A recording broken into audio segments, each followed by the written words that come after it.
What's going on, everyone? Welcome to episode 20 of the Downtown Browntown podcast. I'm your host, Downtown Brown. Pretty excited to get to episode 20 here. Really didn't know what to expect with the podcast here, and just excited to hit a little bit of a milestone there. So just want to thank everyone again for watching. If you haven't already, please subscribe to my YouTube channel. That way you can stay up to date on all of my future content as it is posted, as well as follow me on Instagram and on Twitter. Instagram, I'm at downtown_brown33 and Twitter at downtown_brown. So let's get right into it. The Bucks pulling off a big win against the Boston Celtics last night, 121 to 119. We're going to discuss that as well as the trade deadline, which just wrapped up a couple hours ago, and just my thoughts on the Bucks position in the East and chance to make the finals, that sort of thing, as well as the other Eastern Conference teams that are competing with the Bucks to make that NBA Finals. So I'll kind of just do a little wrap up there, as this is an NBA podcast, mainly obviously Bucks focused, but also like to talk some news going around in the league. So let's start with the game last night. Again, Bucks 121 to 119. They had a chance to win. The Celtics had that corner three by Daniel Tice to take home that win, and he didn't end up making it. Crazy thing is if he would have made that shot, we would have lost 122 to 121. And when we played the Boston Celtics opening night, we lost to the Celtics 122 to 121 on that Jason Tatum freaking banked three that was just so freaking lucky, and we still had a chance to win it at the end there. So kind of crazy that both the games have been that close. One taken by the Celtics and one taken by the Bucks.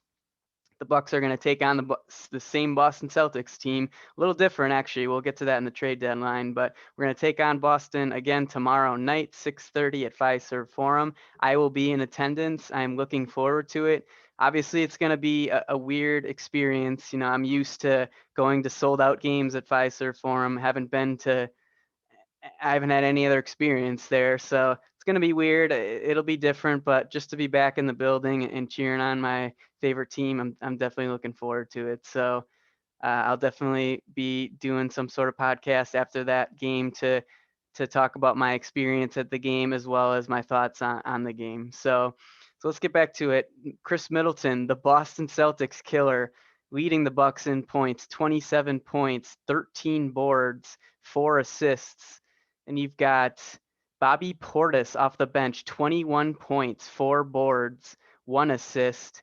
And then you've got Dante DiVincenzo, 17 points, 4 boards, 1 assist. And Brook Lopez, 17 points, 5 rebounds. Bobby Portis was a huge game, 17 minutes only for him, 7 for 10 from the field, 4 of 6 from three. I mean, he's Bobby Buckets. That's what they call him. I mean, the guy just comes in and lights it up. And he obviously did that last night in Milwaukee. I mean, I still don't understand how he's not playing more. I feel like he's so impactful when he's on the court, specifically on the offensive end. He had a really nice steal as well on the defensive end, and kind of had to chase down the ball. And then right when he grabbed it, he was right under the basket and just slammed it. That's a hard play. You got to get your body controlled and being able to stop on the dime like that and slam it when he had a defender right in sight. So I thought it was a really, really great game for Bobby Portis. He really provided that spark off the bench that we needed from an offensive perspective. So overall, just a huge game for him. And like I said, with Chris Middleton, I mean, he is just a certified Celtics killer. I mean, we all remember that buzzer beating tying 3-pointer that he had against the Celtics in the 2018 playoffs, game one in Boston, where there was like a second or less left in the game. We were down three, and he shot it from close to half court. Like, they passed it to him, and he literally just put it up and shot it right away, and it went in. That was freaking nuts. I mean, he's just dominated the Celtics, and he obviously continued that. 11 for 20 from the field, good efficiency for him. Really was the one who kind of kick-started that huge run by the Bucks to get us up 25 in the midway through the third quarter. Then obviously things came crashing down a little bit. I think the Bucks got a little bit complacent and just started playing, more isolation, hero type ball where they're just jacking up threes and just letting guys just kind of dribble at the top and just shoot a bad shot. Whereas before that, the Bucks were moving the ball around really well, turning down good shots for great shots, and we were knocking them down. I mean, gosh, it felt like we weren't missing for three in the first half of that game. It was great to see. But obviously Boston made a run, and the NBA basketball is a game of runs, and you expected them to make it a little interesting, but not that interesting. And obviously they had a chance to win it at the end there. I mean, that was just one of those games that like you could just tell, like especially in the fourth quarter, that was the momentum was just slowly going more towards Boston's way. And watching that game, I was just like, is this game ever going to end? Like, I feel like if it goes a minute longer, we're going to lose this game. And certainly that could have been the case, but a win is a win. Sometimes you just got to chalk it up as that. And the Bucks had it for 2.5 quarters there, and then they really just kind of lost it. Thought Kemba Walker was great for the Celtics in that run starting midway through the third quarter. He's definitely doesn't look to be himself. He's not averaging nearly as many points, only 18 a game. He's usually hovering around mid 20s, 25, 26. Been an all-star, obviously, a couple of years. And clearly that knee problem that he has is obviously causing him some problems still. He's not playing in the second leg of back-to-backs. I'm assuming he'll play tomorrow night. I think he's still playing consecutive games when at least he has one day of rest. So expect Kemba to be out there again. And obviously the Celtics have great players. Their record is below 500, and it's very surprising for a team with the caliber of players that they have. A young stars, I should say, in Jason Tatum and Jaylen Brown and Marcus Smart. That guy is just, he drives me nuts. I mean, he's one of those guys like a Draymond Green, right? Where if he was on your team, you'd absolutely love him, but every other team hates the guy.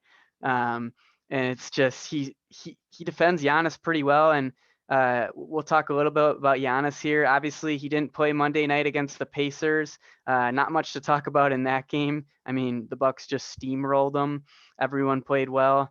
But yeah, Giannis missed that game. He banged his knee in the beginning of the game Saturday against the San Antonio Spurs, went to the locker room and ended up entering the game again and finishing the game, and nothing really looked new for Giannis, or nothing looked off for Giannis. Like he looked totally healthy, but obviously something was wrong there. That next day he's probably a little sore, so the Bucks held him out for Monday, and he was a game time decision last night, ends up playing, and 13 points, 8 boards, 7 assists.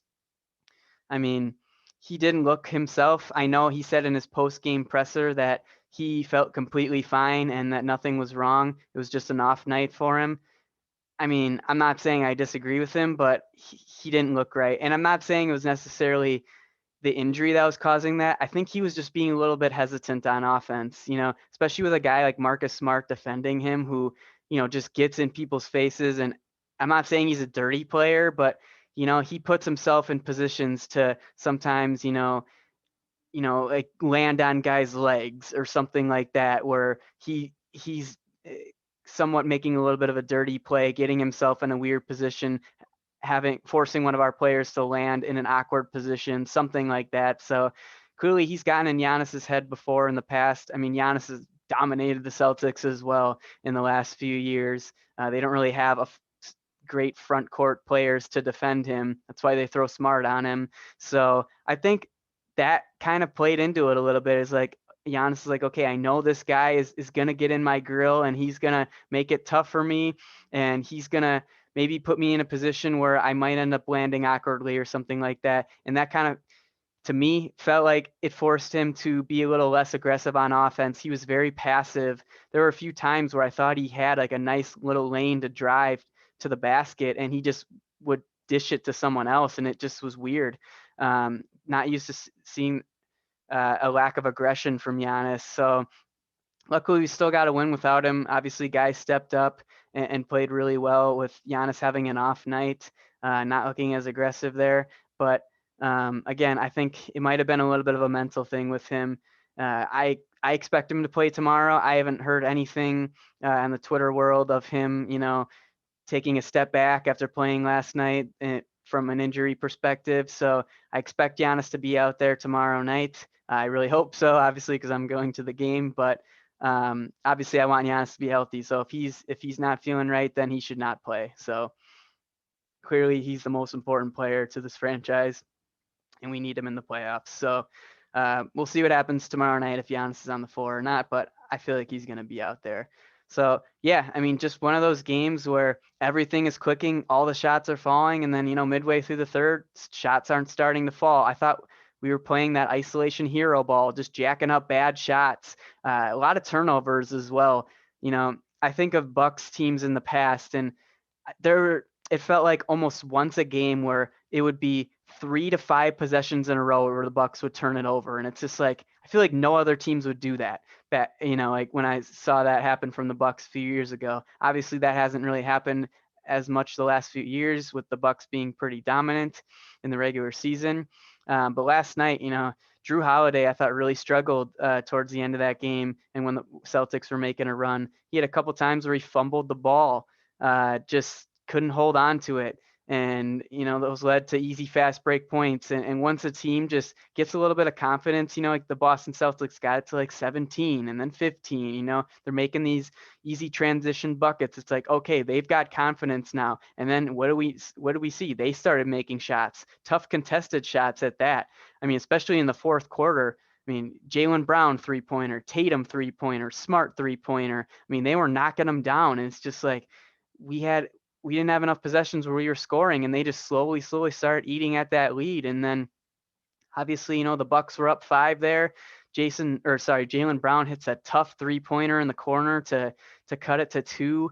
And then the Bucks can't convert on the other end. And obviously they had a chance to win it at the end there.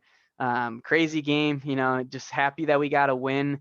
We really need to make up some ground on Philly and Brooklyn, in my opinion. As I've said in prior episodes, I think the 1 seed's huge for the Bucks this year, just given the amount of teams that are elite in this conference. I really think it's Milwaukee, Brooklyn, and Philadelphia. Those are the 3 elite teams in the Eastern Conference. Then you got a Miami, a Boston, trailing behind. I'm not really scared of any of the other teams like an Atlanta, Charlotte, whoever ends up at the bottom, 8 seed, Chicago Bulls, a team like that. Those teams don't really concern me. So this is a year where you'd really like to get that 1 seed, because I would be pretty surprised if the top 3 teams in the Eastern Conference record-wise aren't Milwaukee, Philly, and Brooklyn, somewhere in that order in the top 3. And if, let's say, the Bucks are 1, Brooklyn's 2, Philly's 3, then we wouldn't have to play Philly or Brooklyn until the conference finals, which is huge, because it's going to give us a better opportunity to make the finals. If we've got to go through one of those 2 teams in the second round, especially if we were the 3 seed and we wouldn't have home court, I mean, that's going to be really tough for this Bucks team. I mean, I really think that they can do it. But, this is a year where that 1 seed would just be huge. Then you'd probably be looking at a Miami in the second round. I know I'm jumping the gun completely here, but obviously Miami is at our number 2. But, you'd rather play Miami than Brooklyn or Philly, in my opinion. Maybe Boston slips into that second round as well, who clearly has given the Bucks some battles here this year, especially, and in prior years, obviously, as well. So, yeah, I mean, I just really think this is going to be a year that is crucial to get that 1 seed. I think we can do it.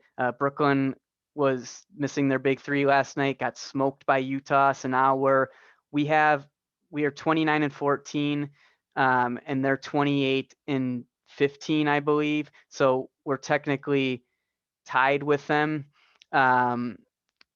But it's just like a game different amount of games played is just a little different. So, but we are second place now in the East. I think 1.5 or 1 games behind Philly, at 1.5 at most, or it's 1 game behind Philly. So, we're right there knocking on the door. Just got to keep getting wins. I mean, Philly hasn't been losing lately.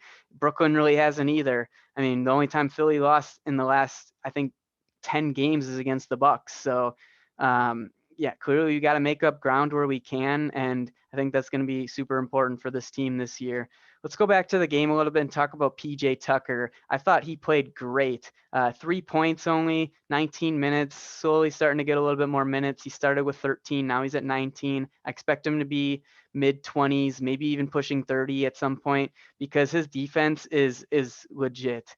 I mean, that play where Jaylen Brown was driving and PJ Tucker just stripped the ball out of him and knocked it off his thigh, off of Jaylen Brown's thigh, and it's Buck's ball. Like, that's a bucket when most guys are defending Jaylen Brown there. But when you got PJ Tucker there, that guy is an absolute dog, and he is just going to be so big for this team. I mean, you could see it every time he was on the ball defending. He was giving Jaylen Brown, Jason Tatum, Marcus Smart, Kemba Walker, all those guys fits.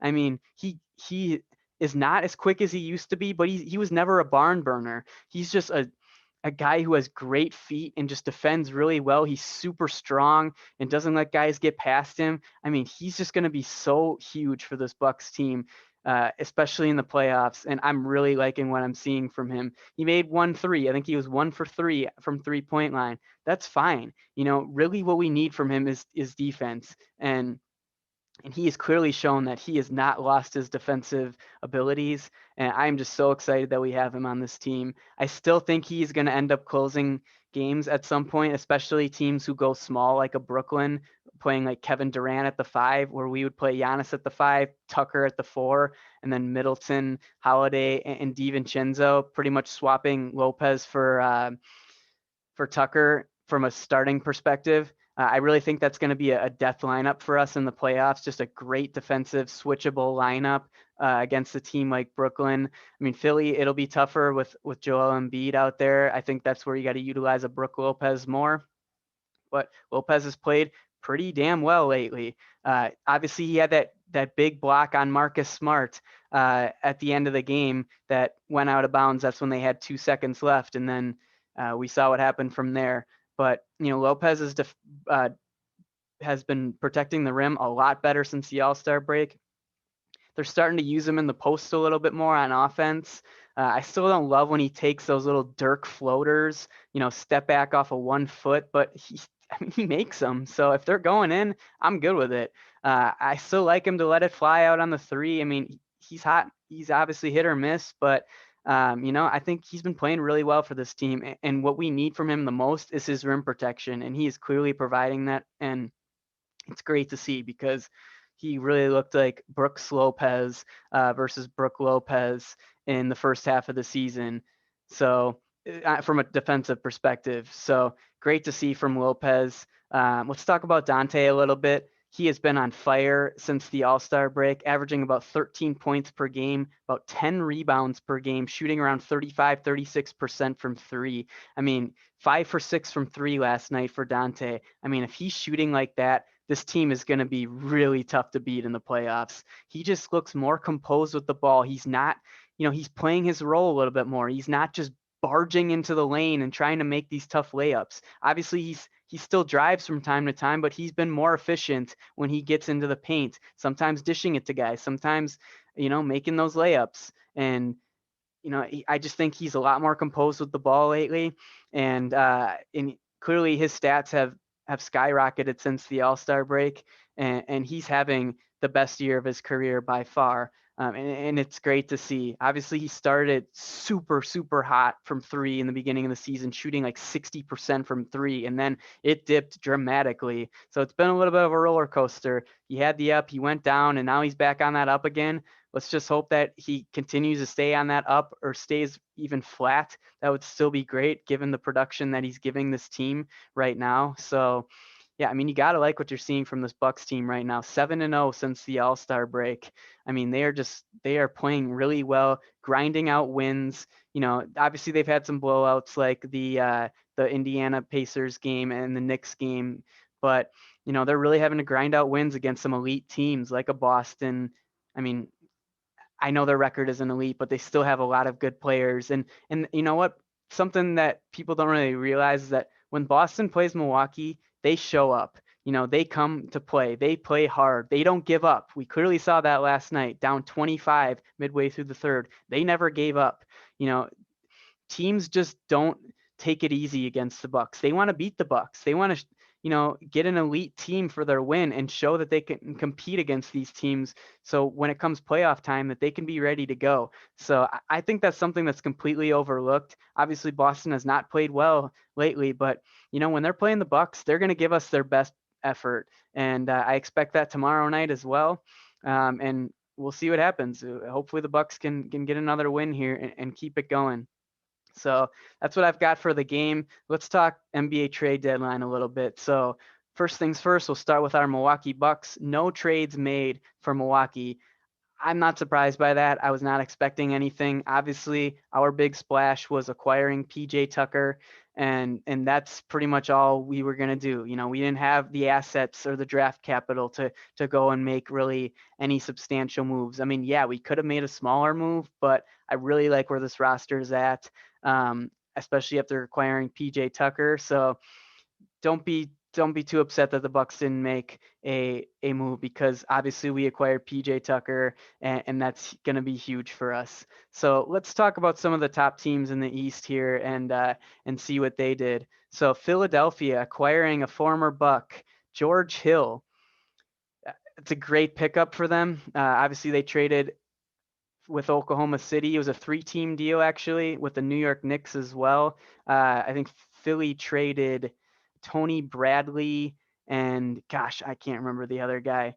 But it was Terrence Ferguson. He ended up going to New York. Tony Bradley went to Oklahoma City.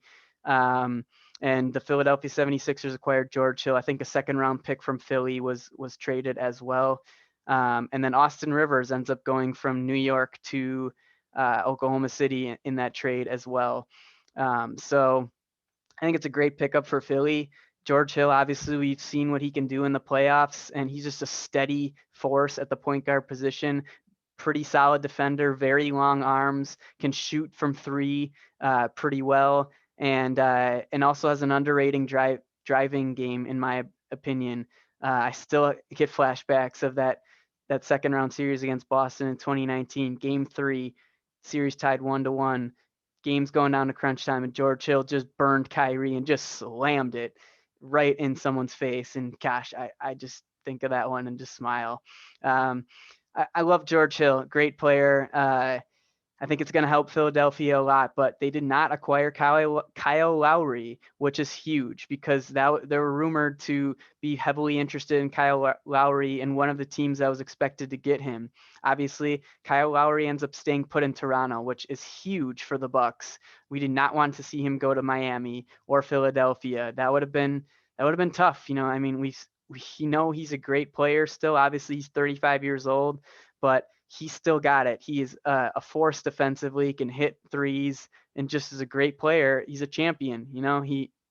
He knows how to get it done and step up in big moments. So for him to stay in Toronto, that's a big, big win for the Bucks. And Philadelphia, yes, they get better with acquiring George Hill, but I don't think it's going to tip the needle that much. I really don't. I mean, he'll help them. He'll be able to get the ball out of Ben Simmons' hands in key moments in the playoffs, when sometimes Simmons struggles in that role. But yeah, George Hill's probably going to be a big player for them. And I'm not going to be rooting for him this time, and clearly he's going to be ready to play to face the Bucks when we face them twice in April, and then a potential playoff matchup. But again, I think it's a solid pickup for Philadelphia, but it's not anything that tips the needle that much, in my opinion. And Tony Bradley, who they gave up, is a pretty good backup big. He played well against the Bucks last week. Last Wednesday when we got that win, and he's been good for them since Joel Embiid has been out. So, I mean, yeah, they didn't give up much, but they still gave up a role player who was playing well, especially without Joel Embiid. And obviously he'll be back at some point, but who knows if he'll be able to stay healthy. So giving up a guy like that, I mean, yeah, they still have Dwight Howard, but he was still a solid role player for them. So they gave up a little bit, but they definitely got a better player in George Hill who will help them. So from that perspective, no Kyle Lowry for Philly. So I think it's a big win for the Bucks. Let's talk about the Brooklyn Nets. There's not much to talk about there. There were rumors that JJ Redick was going to get bought out and he was going to end up signing with the Nets, but luckily enough, the Mavericks made a trade right towards the end of the trade deadline to acquire JJ Redick. So now he will not be going to the Brooklyn Nets, which is huge in my opinion. Yeah, he's had a down year for sure. His 3-point percentage is down from his career average considerably at that, but still, that's a guy who, when he, like Blake Griffin, when he comes to a winning team, he's gonna step up his play a little bit and probably knock down more shots. He's gonna have more open shots with KD, Kyrie, and Harden on that team. I mean, you can't guard, you can't just lock down everyone. And JJ Redick's a guy who moves around a lot, like a Duncan Robinson, and puts pressure on defenses to stay tight on him. If you lose him on that pick, he's probably going to knock down a three. So very glad that he didn't go to Brooklyn. And again, another win for the Bucks. So now let's talk about Miami. I think they upgraded pretty. They had a nice upgrade. They end up acquiring Victor Oladipo from the Houston Rockets in exchange for Kelly Olynyk, Avery Bradley, and a second-round pick. I feel bad for Houston fans. I just want to start with that. They trade James Harden in that 3-team deal when they should have just gotten the Pacers, or they should have, instead of getting Victor Oladipo from the Pacers, they should have just done the 2-team trade with Brooklyn and gotten Karis LeVert, who is a very good young player. Instead, Indiana swoops in, they get Karis LeVert, didn't give up much for him at all, and then and Houston gets Victor Oladipo when they end up trading for nothing. I mean, I don't get that. I mean, gosh, they just got fleeced by that trade for Victor Oladipo, and then flipping him to Miami and getting nothing. I mean, yeah, they got a bunch of draft picks from Brooklyn and not really any good draft capital from Houston, or sorry, from Miami. But man, I feel bad for them because it's not a good way to start the rebuild. I mean, yeah, they've got John Wall, they got Christian Wood, Jayshawn Tate has looked pretty solid for them. Kevin Porter Jr. has looked pretty good as well, and they've got a lot of draft picks, but that doesn't always mean anything. You gotta hit those draft picks and and go from there. So them not acquiring Karis LeVert and bringing Indiana into that trade, huge mistake in my opinion. But let's go back to Miami getting Victor Oladipo. Yeah, it's a good pickup for them. He's obviously been in and out of the lineup this season. He's not playing back to backs. Sometimes he's not even playing consecutive games. So clearly he's still got that injury bug bothering him. But when he does play, he plays pretty well. I mean, I don't think he's the most efficient scorer, but he's still averaging around 20 points a game and is a pretty good defender who can switch on defense a couple positions, probably 1 through 3, and obviously is a capable scorer in this league. But again, I don't think that tips the needle that much. They did make another trade to acquire Nemanja Bjelica from the Sacramento Kings. They didn't give up much to get him either. They still keeping their core: Tyler Hero, Duncan Robinson, Jimmy Butler, Bam Adebayo. They still got their core intact. Kendrick Nunn. But again, I don't think that Bjelica tips the needle that much. They also acquired Trevor Ariza about a week ago, so they've got some nice players coming in. But I'm not too scared of this Miami team. I still think they miss Jay Crowder tremendously. And I can't trust Victor Oladipo being on the court for them for the rest of the season. He's had that injury problem, and I don't know if he fits that Miami team that well. He's a guy who needs the ball in his hands, and I just don't think that he's gonna make a huge impact for them. I mean, that's a team we could very likely match up against in the second round. Like I said, if we do get that 1 seed, we'll see what happens there. But again, yeah, it's a good pickup for them. The Miami Heat are a better team for sure than they were yesterday, but I really don't think that it's a huge get for them. So it's not a win for the Bucks, but it's about a wash. If they would have got Kyle Lowry, that would have been a huge win for them. So again, Kyle Lowry not going to Miami or Philly, biggest news today, and I'm so happy that he's going to be in Toronto and not going to those teams and not tipping the needle a lot, because he really would have if he would have went to either of those teams, in my opinion. Let's talk about Boston a little bit. They did acquire Evan Fournier from the uh, Orlando Magic in exchange for Jeff Teague and 2 second-round picks. That's a great pickup for them. They really didn't give up that much. I mean, I think Jeff Teague's played pretty well for them, especially against the Bucks. Shooting really well from three, 3 for 4 last night. He shot really, really well from three that first game of the season when we lost to them in Boston. And he's rumored to get bought out by the Orlando Magic, and I think that'd be a great pickup for the Bucks. So we'll see what happens. We'll talk a little buyout market here at the end of the episode here, but yeah, it's a good pickup for Boston. He's a good shooter, but I don't know if that's necessarily what they needed. I mean, yeah, shooting helps, obviously. Anytime you get a solid shooter, it's good.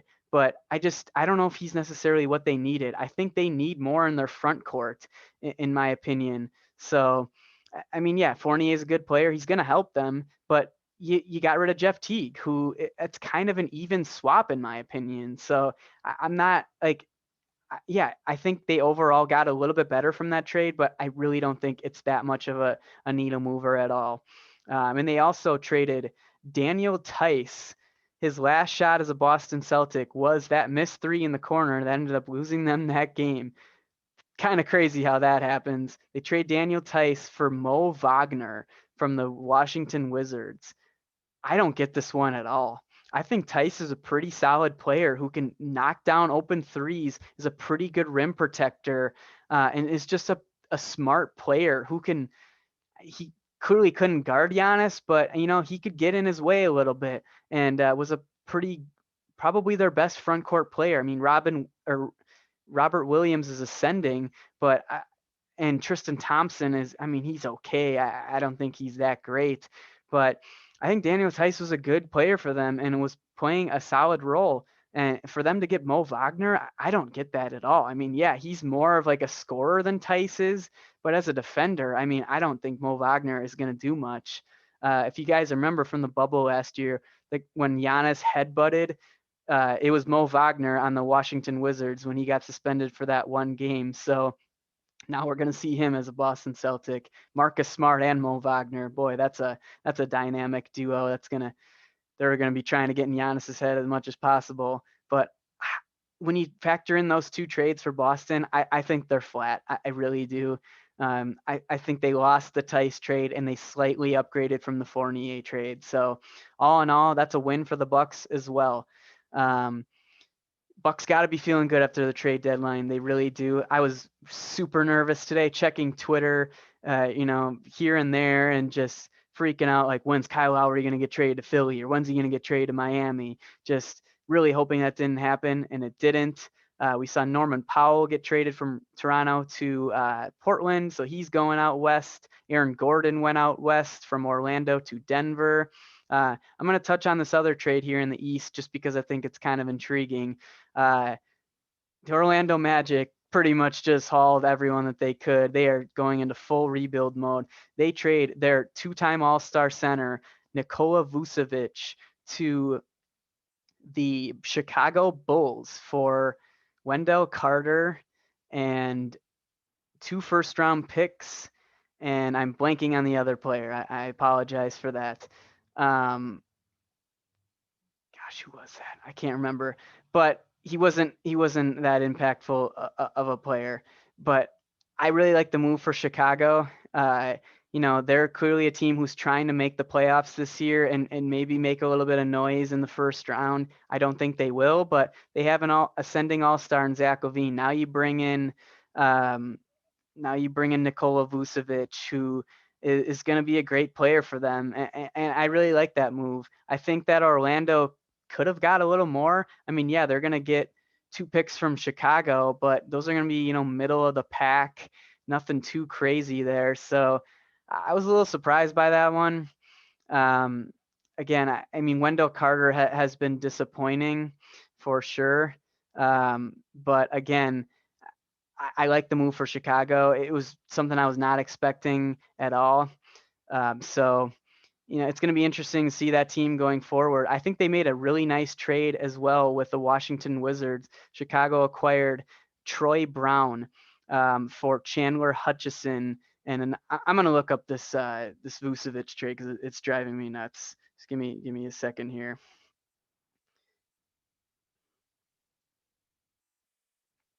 Nikola Vucevic.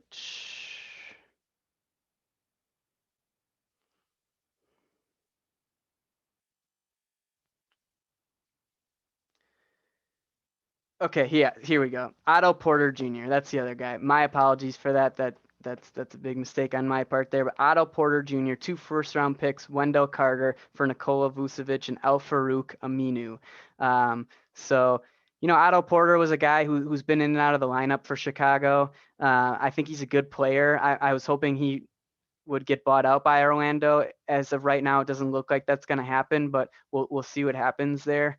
But I don't think they gave up that much to get an all-star center in Nikola Vucevic, so I really like that move for them. And I'm never excited for Chicago sports teams. Don't I never am, but this Bulls team is on the up, and they're definitely improving and trying to make some noise in the Eastern Conference. So kind of cool to see there for a team who has struggled many years since they got rid of Jimmy Butler and they had that run with Joakim Noah and Derrick Rose and that team. So really like the move for Chicago there. Let's talk buyout market a little bit. Obviously the Bucks still have 2 open roster spots, can sign 2 players today if they wanted to. They have the cap flexibility to do so. Obviously we still need a backup point guard after getting rid of DJ Augustine. I really hope Austin Rivers gets bought out by the Oklahoma City Thunder. I'm not sure if that's going to happen. There haven't been too many rumors on it, but that's a guy who I would like to see the Bucks pick up. They were rumored to trade for him today, but obviously that didn't happen. And again, there could be some other players that get bought out. Jeff Teague is rumored to get bought out. I'm not sure if he'd come to the Bucks, but that would be a huge get for them in my opinion. He could fill that backup point guard role. He's played in Coach Budenholzer's system as well when he was in Atlanta, so he knows the system and could step in right away and contribute for this team. Is a good shooter as well. So I think that'd be a big get for the Bucks. Otto Porter Jr., if he gets bought out by Orlando, I think he would be a great addition to the Bucks. Obviously, he's not a point guard, but you always need more wing players in this league who can shoot and defend, and Otto Porter is one of those guys. So look out for those guys to potentially get bought out and maybe join the Bucks here. We're not going to be in contention for an Andre Drummond, LaMarcus Aldridge. I don't want either of those players, to be honest. They don't fit this Bucks team at all. And I expect Drummond to go probably to the Lakers. And it's rumored that Aldridge is probably going to go to Miami. So again, that'd be another addition for the Heat. I really don't think it's going to do that much. He's an aging player who gives you nothing on defense. And yeah, he can knock down shots, but I just don't think he's going to be able to do much for Miami. So we'll see what happens in the buyout market. We're still rumored to be interested in Isaiah Thomas for that backup point guard role. I don't really want him. I just don't think he's a fit for this team at all. He's 5'9", can't defend a rock. And yeah, he can shoot the ball and operate in the pick and roll really well. But I don't see the fit there. I think he's going to be a ball dominant point guard off the bench. That's not what we want. I mean, yeah, DJ Augustine liked to dribble and try to make things happen, but I don't think he was a ball dominant guard. So I really hope that doesn't happen, but it could. So we'll see if Isaiah Thomas ends up joining this Bucks team. So that's all I got for today. Thank you so much for listening and supporting the podcast. Episode 20, pretty stoked about that. So thanks again, and we'll be doing another episode here in the coming days to review my experience at the game tomorrow night, as well as any potential moves made by the Bucks and anything going on in general. So thanks again, guys, and go Bucks.